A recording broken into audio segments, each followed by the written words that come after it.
Comfort zone. நம்மள பெரும்பாலானோர் நம்ம வாழ்ந்துட்டு இருக்க வாழ்க்கையில் சௌகரியமாக செட்டில் ஆகிட்டோம்னா அதைத்தான் கம்ஃபர்ட் ஜோன் அப்படின்னு சொல்கிறோம். இந்த கம்ஃபர்ட் ஜோனை விட்டு வெளியே வர்றதுக்கு நாம் விரும்புகிறது கிடையாது. இருக்கிறதே போதும் அப்படிங்கிற மனநிலையில் தொடங்கி இன்னும் பல காரணங்கள் இதில் இருக்கலாம். ஆனால் கம்ஃபர்ட் ஜோனை விட்டு வெளியே வந்தால் மட்டும்தான் நம்ம வாழ்க்கையில் மேஜிக் அப்படின்னு ஒன்று நடக்கும். ஏன்னா அதை விட்டு வெளியே வந்தால் தான் நம்மளால் நிறைய விஷயங்களை கற்றுக்கொள்ள முடியும்.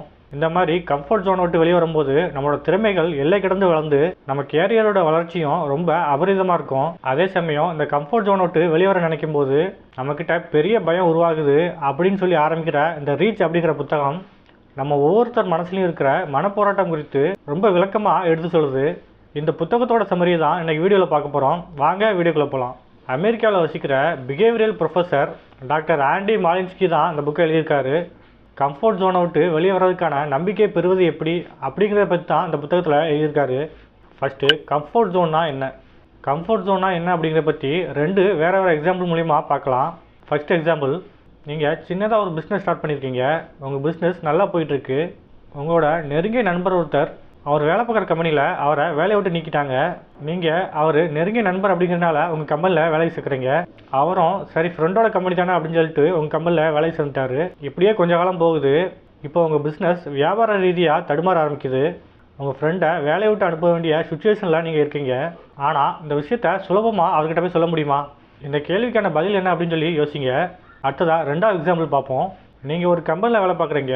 உங்கள் மேனேஜர் எல்லோரும் முன்னாடி வச்சு உங்களை திட்டாரு. பதிலுக்கு நீங்கள் அவர்கிட்ட என்ன ஏன் திட்டுறீங்க, நீங்கள் செய்கிறதெல்லாம் சரியா அப்படின்னு ஏற்று கேள்வி கேட்க முடியுமா? நிறைய பேரால் இது முடியாது. ரொம்ப தயங்கி தான் அவங்கக்கிட்ட பேசுவீங்க.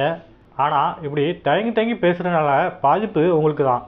ஃபஸ்ட் எக்ஸாம்பிளில் உங்கள் ஃப்ரெண்டுங்கிறவர் வேறு, உங்ககிட்ட வேலை பார்க்குறவர் அப்படிங்கிறவர் வேறு அப்படின்னு நீங்கள் நினைக்க தொடங்கிட்டீங்கன்னா, ரெண்டாவது எக்ஸாம்பிளில் என்ன தான் அவர் உங்களுக்கு மேனேஜராக இருந்தாலும் எல்லோரும் முன்னாடியும் வச்சு திட்டுறது தப்பு அப்படின்னு நீங்கள் அவரை எதிர்த்து கேள்வி கேட்க ஆரம்பிச்சிட்டிங்கன்னா நீங்களும் உங்கள் கம்ஃபர்ட் ஜோனை விட்டு வெளியே வந்துடலாம். நாம் இந்த மாதிரி கம்ஃபர்ட் ஜோனை விட்டு வெளியே வந்தோம்னா ஒரு சில அசௌகரியமான சூழலை எதிர்கொள்ள வேண்டியிருக்கும். ஃப்ரெண்டை வேலையை விட்டு அனுப்புறதுனால புதுசாக ஒரு நெட்வொர்க்கை உருவாக்கணும். மேனேஜரை எடுத்து பேசுறதுனால வேலையை விட்டு நீக்குவாங்க. இந்த மாதிரி விஷயங்கள் எல்லாமே நாம் கம்ஃபர்ட் ஜோனை விட்டு வெளியே வந்தால் நடக்கக்கூடிய நிகழ்வுகள். அடுத்ததாக நீல் கென்னடியின் மிகப்பெரிய தவறு. இந்த மாதிரி விஷயத்தெல்லாம் நம்ம பெருசாக எடுத்துட முடியுமா? அவங்கவுங்களுக்கு வாய்ச்சது அவ்வளோதான் அப்படின்னு நினச்சிக்கிட்டு கொஞ்ச நேரம் இதை பற்றி நினச்சி புலம்பு தள்ளிட்டு நீங்கள் மறுபடியும் அந்த வேலையை பார்க்க போனீங்கன்னா நீல் கென்னடி அப்படின்னு ஒருத்தர் இருக்கார். அவரோட ஸ்டோரியை நீங்கள் கட்டாயம் கேட்கணும். நாமெல்லாம் டெய்லி லைஃப்பில் யூஸ் பண்ணிகிட்டு இருக்க சோஷியல் மீடியாவான ஃபேஸ்புக்கை அதை உருவாக்குறதுக்கு முன்னாடியே இவர் அதே மாதிரியான ஒரு சோஷியல் மீடியாவை உருவாக்கியிருந்தார். இவர் எப்படிப்பட்டவர்னா கொஞ்சம் கூச்ச சுபாவம் உள்ளவர். இன்வெஸ்டர்ஸை தேடி போய் அவங்க முன்னாடி நின்று தைரியமாக பேசி முதலீடுகளை திரட்ட தயங்கினார். அவர் என்ன தான் அவரோட சோஷியல் நெட்வொர்க்கை நல்லா டெவலப் பண்ணி வச்சுருந்தாலும் அவர் மக்கள்கிட்ட அதை அறிமுகம் செய்யலை. ஆனால் இந்த இடைப்பட்ட காலத்தில் ஃபேஸ்புக்கை முறைப்படி அறிமுகம் செய்தார் மார்க் சக்கர்பர்க். அது மிகப்பெரிய வெற்றியை அடைந்தது அப்படிங்கிறது வரலாறு. ஸோ இதனால் கம்ஃபர்ட் ஜோனை விட்டு வெளியே வர மறுத்ததால் ஏற்பட்ட நஷ்டம் எப்படி அப்படின்னு நீங்கள் தெரிஞ்சிருப்பீங்கன்னு நினைக்கிறேன். அடுத்ததாக சுகவாசிகளுக்கு உலகம் பதிவு காட்டாது. இவர் நல்லவர், இவர் அமைதியானவர் அப்படின்னு நினச்சலாம் இந்த உலகம் யாரையுமே தனியாக கவனம் செலுத்தாது. ஒருவேளை அந்த மாதிரி தனியாக கவனம் செலுத்தினா எல்லாருமே அவங்களால என்ன செய்ய முடியுமோ அதை செஞ்சுட்டு அதிகமான பலன்களை பெற முடியும். ஆனால் இந்த உலகம் அப்படி செயல்படுறது கிடையாது. அதனால தான் இயல்பாகவே பயந்த சுபாவம் உள்ளவங்க பிஸ்னஸ் ஆரம்பித்தாங்கன்னா இன்வெஸ்டர்ஸ் முன்னாடி போய் நின்று தைரியமாக பேசி முதலீடுகளை திரட்ட முயற்சி பண்ண வேண்டியிருக்குது. மற்றவங்க கூட பழக பிடிக்காதவங்க கூட நெட்வொர்க்கிங் செஞ்சு முன்னேற வேண்டிய சூழ்நிலை இருக்குது. மேடை ஏறதுக்கே பயப்படுற நபர்கள் கூட எல்லோரும் முன்னாடி நின்று சேல்ஸ் ஸ்டாக் கொடுக்க வேண்டியிருக்கு. எல்லாத்துக்குமே நல்லவங்களாக நடக்கிறவங்க கூட ஈவி இறக்கமே இல்லாமல் மற்றவங்களுக்கு கெட்ட செய்தியை கொடுக்க வேண்டியிருக்கு. ஸோ அதனால் கம்ஃபர்ட் ஜோனை விட்டு வெளியே வர தங்கினீங்கன்னா வெற்றியை ருசிக்க முடியாது. அடுத்ததாக இதெல்லாம் தாண்டி குதிக்கிறது எப்படி? நம்ம ஒரு இடத்துல வேலை பார்க்குறோம்னா நம்ம உயர்வு பெற இந்த மாதிரியான பல விஷயங்களை எதிர்கொள்ள வேண்டியிருக்கும். நமக்கு விருப்பம் இருக்கோ இல்லையோ ஒரு சில விஷயங்களை செய்தே ஆக வேண்டிய கட்டாயத்தில் இருப்போம். ஏன்னா இதுதான் இந்த உலகத்தோட நிதர்சனம். சுருக்கமாக சொல்லணும்னா கம்ஃபர்ட் ஜோன் அப்படிங்கிறது நம்மளை சுற்றி நம்மளே கட்டி வச்சிருக்கிற சுவர். ஆனால் வெற்றிகரமான மனிதர்கள் இந்த சுவரை ஏறி குதிக்க தெரிஞ்சவங்க. சரி, இந்த சுவரை ஏறி குதிக்கிறதுக்கு நமக்கு தடையாக இருக்கிறது எது? ஒரே ஒரு விஷயந்தான். இந்த ஒரு விஷயத்தை மட்டும் நீங்கள் கடந்தால் போதும். அது என்ன விஷயம்னா பயம். ஏன்னா பயம் உங்களை முடக்கி போட்டுரும். இதனால் நீங்கள் கம்ஃபர்ட் ஜோனை விட்டு வெளியே வர்றதுக்கு முயற்சியே எடுக்க மாட்டேங்க. இந்த கம்ஃபர்ட் ஜோனை விட்டு வெளியே வந்தால் நமக்கு என்னென்ன ஆதாயங்கள்லாம் கிடைக்கும் அப்படின்னு தெரிஞ்சாலும் கூட நீங்கள் இதை முயற்சியே பண்ண மாட்டீங்க. ஸோ அதனால் கம்ஃபர்ட் ஜோனை விட்டு வெளியே வர்றதுக்கான திறனை வளர்த்துக்கிறது நம்ம எல்லாருமே பெற வேண்டிய திறமைகளில் ஒன்று. சரி, இதில் இருக்க பல சவால்கள் என்னென்ன அப்படிங்கிறத பற்றி பார்க்கலாம். பல வகை சவால்கள். கம்ஃபர்ட் ஜோனை விட்டு வெளியே வர்றதை தவிர்ப்பதற்கான காரணங்கள் எல்லாத்துக்குமே ஒரே மாதிரியாக இருக்காது. ஒவ்வொருத்தருக்கும் ஒவ்வொரு மாதிரியான காரணம் இருக்கும். ஃபார் எக்ஸாம்பிள், ஃபேஸ்புக் வர்றதுக்கு முன்னாடியே ஃபேஸ்புக் மாதிரியான ஒரு நெட்வொர்க்கை தயார் செஞ்ச நீல் கென்னடிக்கு இன்வெஸ்டர்ஸ் முன்னாடி நின்று தன்னோட ஐடியாவுக்கு இந்த உலகத்தில் மிகப்பெரிய வரவேற்பு கிடைக்கும் அப்படின்னு சொல்கிறதுக்கு பயம்.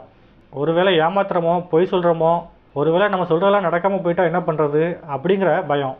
இதை நம்பகத்தன்மை சவால் அப்படின்னு சொல்லுவாங்க.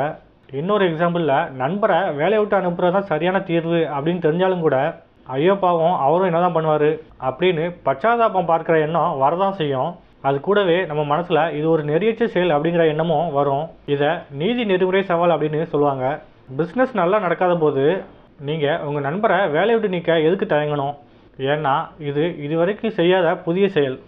ஸோ அதனால் இதை செய்ய தயக்கமாக இருக்கும். கூடவே இந்த செயலை செய்கிற தகுதி நமக்கு இருக்கா அப்படிங்கிற கேள்வி நம்ம மனசில் எழும். நீல் கென்னடிக்கு இது அதிகமாக இருந்துச்சு. இதை திறன் குறித்த சவால் அப்படின்னு சொல்லுவாங்க. பொது வெளியில் நம்மளை மட்டம் தட்டி பேசுகிற நம்ம மேனேஜரை நமக்கு கேள்வி கேட்க தயக்கம். நாம் அவரை எதிர்த்து கேள்வி கேட்க போய் எங்கே அவருக்கு நம்மளை பிடிக்காமல் போயிருமோ அப்படிங்கிற எண்ணம் தான் இந்த தயக்கத்துக்கு காரணம். இந்த சவாலை விரும்பக்கூடிய தன்மையின் சவால் அப்படின்னு சொல்லுவாங்க. இந்த மாதிரி பொது வெளியில் நம்மளை மட்டம் தட்டி பேசுகிற நம்ம மேனேஜரை கேள்வி கேட்க தங்குறதுக்கு இன்னொரு காரணம், எதுக்கு வீணாக தட்டி கேட்டுக்கிட்டு இப்படி தட்டி கேட்குறதுனால நமக்கு மனக்கசப்பு தான் உருவாகும் அப்படிங்கிற எண்ணம் தான். இதை மனக்கசப்பை எதிர்கொள்ளும் சவால் அப்படின்னு சொல்லுவாங்க. வாழ்க்கையில் நம்ம எப்பெல்லாம் கம்ஃபர்ட் ஜோனை விட்டு வெளியே வரணும் அப்படின்னு நினைக்கமோ அப்போல்லாம் நான் இது வரைக்கும் சொன்ன இந்த 5 சவால்கள் தான் நமக்கு மிகப்பெரிய தடையாக இருக்கும். இதில் ஒன்றுக்கு மேற்பட்ட சவால்களை நம்ம எதிர்கொண்டோம்னா இது நம்மளை கம்ஃபர்ட் ஜோனுக்குள்ளேயே முடக்கி போட்டுரும். இதனாலே பெரும்பாலான மனிதர்கள் அவங்க மனசுக்குள்ள ஆசைகளும் வருத்தங்களும் இருந்தாலும் கூட அந்த கம்ஃபர்ட் ஜோனுக்குள்ளேயே வாழ்ந்துகிட்டு இருக்காங்க. இப்போ நான் சொன்ன விஷயங்கள் தவிர இன்னும் நிறைய விஷயங்கள் இந்த புக்கில் சொல்லியிருக்காங்க. இந்த புக்கில் 4 பார்ட் இருக்குது. அதில் ஃபஸ்ட்டு கம்ஃபர்ட் ஜோனை விட்டு வெளியேறதுல இருக்கிற தயக்கம், செகண்டு எப்படி கம்ஃபர்ட் ஜோனை விட்டு வெளியே வர்றது, தேர்டு நம்ம மாற்றிக்கிட்ட இந்த குணாதிசயத்தை எப்படி நிலைத்து நிற்க செய்கிறது, ஃபோர்த்து இந்த நடைமுறைகள் எல்லாம் நம்ம வாழ்க்கையில் எதிர்கொள்கிற பிரச்சனைக்கு எப்படி சரியாக பயன்படுத்துறது, இதை பற்றியெல்லாம் விரிவாக சொல்லியிருக்காங்க. கம்ஃபர்ட் ஜோனை விட்டு க்ரோத் ஜோனுக்கு போகணும் அப்படின்னு நினைக்கிறவங்களாம் இந்த புக்கை வாங்கி படிக்கலாம். ஓகே ஃப்ரெண்ட்ஸ், இந்த வீடியோவில் பயனுள்ள தகவல்கள்லாம் உங்களுக்கு கிடச்சிருக்கும் அப்படின்னு நினைக்கிறேன். வீடியோ பிடிச்சிருந்தா வீடியோவை லைக் பண்ணுங்கள், சேனலை சப்ஸ்கிரைப் பண்ணுங்கள். தேங்க்ஸ் ஃபார் வாட்சிங்.